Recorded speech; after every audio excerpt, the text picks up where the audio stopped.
Morning, it's Drew. It's almost October, so two things are happening. Thinking about Halloween decor, and then I'm also driving to Myrtle Beach after this to finally get into the beach house that we just bought. I'm 52 and I'm retired. In the last few years, I've been running Makers Club after school, and we've been doing these jack-o'-lantern projects. And it was kind of two parts. One is 14 to 17-year-old kids have never built a box before. But then also we had laser cutters, so they're able to design a cutout and run it through that machine. So they got these little decorative jack-o'-lantern boxes. As I said, I'm retired now, and so I don't have access to a laser cutter. But I do have access to a chainsaw. So I'm stepping it up this year and making a pumpkin out of solid maple. And I'm not the best with a chainsaw, so we'll see what happens. The stump in my yard is from a maple tree, and I cut the tree down about 2 years ago.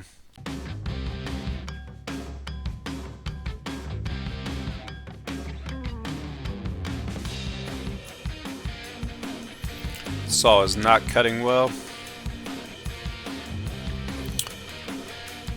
Use this to sharpen the blade, and hopefully we'll be in better shape. Chainsaw is probably one of the most dangerous tools I've got in my collection, and I am not trying to teach you how to use a chainsaw here. If you are going to use one, look up all the precautions and stay safe. It's kind of interesting the way that things work with real wood that's on a tree in your yard instead of stuff at Home Depot. So I cut down that tree probably 2 years ago. And then this piece you're seeing right here, I cut off the top of that stump about a year ago. And you notice this crack here? When it came off the tree, it didn't have any cracks at all. And just overnight it popped right there, and that's probably over ½ an inch.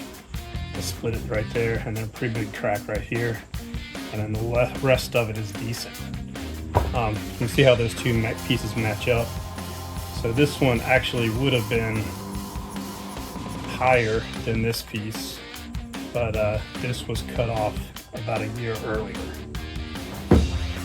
This is the one that you see me cutting off in the video today. So it's had time for that to get that dark color on it. And then there's all kinds of cracks that are actually opening up here, but it's lots of small cracks instead of one big crack. The other thing to notice is if you flip it over, there's all this like dark coloration inside of it. When you're turning bowls and sometimes making stuff, there's a process called spalting. And spalting is when a fungus starts to like grow inside the wood and start to decay it, and it creates these lines like this. And so that's actually pretty desirable if you're doing some woodworking and want to get like cool variations in the texture of the wood or the coloration of the wood. So in about a year that spalting process has happened, and then the way it cracked is totally different too. I'm a little bit worried that the pumpkin I made is just gonna look okay today, and then tomorrow when I check on it, there's just going to be a split like that.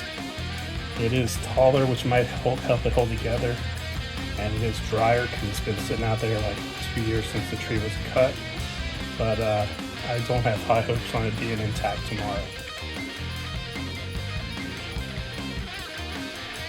So right now I'm marking the top to get it cut into 8 individual wedges so that I can put ribs going down the side to rough out my pumpkin.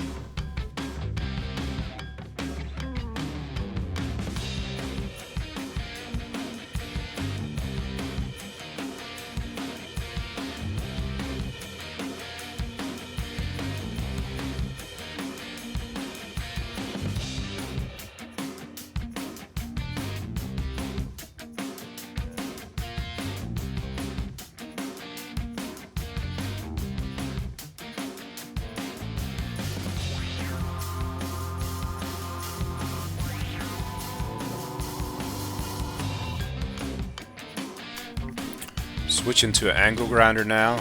It's got a disc on it that's made to remove wood and shape wood.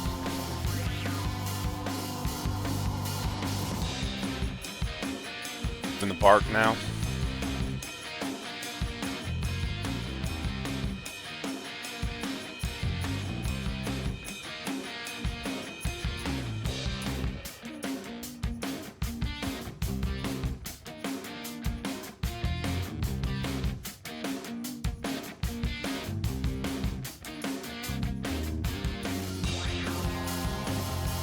One tricky thing about carving with a chainsaw or with the angle grinder is getting the work securely held in place. There's a big advantage to do this on a stump that was in the ground because I didn't have to worry about that at all.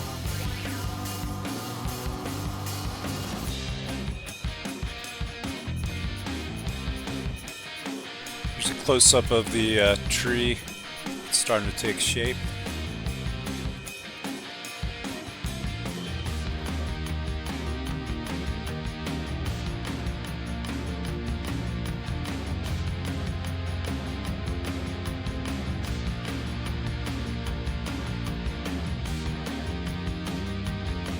Well, I went over in the yard and looked through the sticks and found a piece that I think could make a good stem.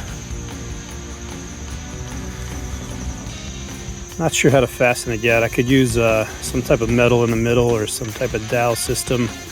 I'm not really sure how heavy this thing's going to be, so it looks pretty obvious to grab it by the stem to pick it up, but that might not be a good idea. So maybe I'll just Velcro it to the top.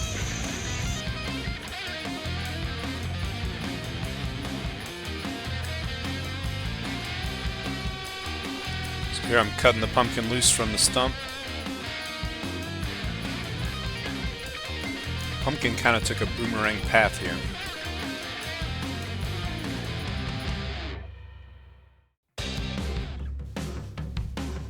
I'm guessing it weighs 30 pounds here. This is kind of tricky because it wants to move around, but the weight of the pumpkin is actually making it so it is a little bit more stable.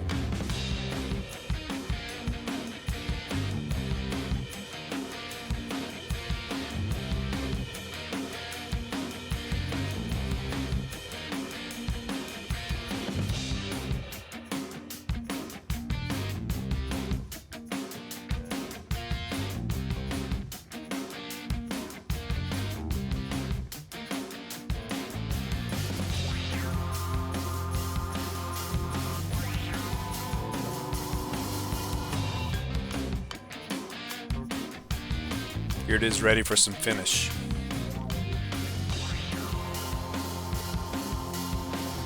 Just going with butcher block oil here.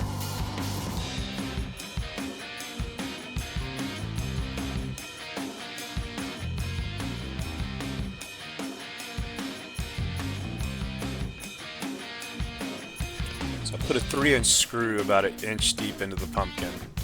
And now I'm cutting it off so that you can see the threads on top. Trying to cut it off. Hitting them back and forth worked better.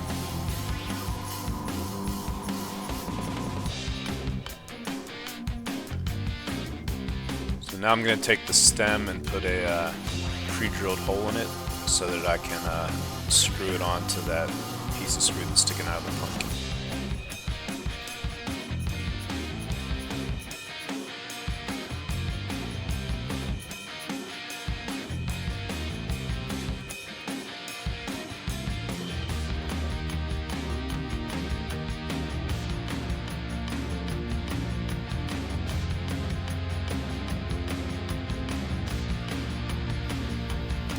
I unscrewed the stem and then put some glue underneath it and screwed it back down. And then I decided one finish screw at a different angle to really lock in that stem.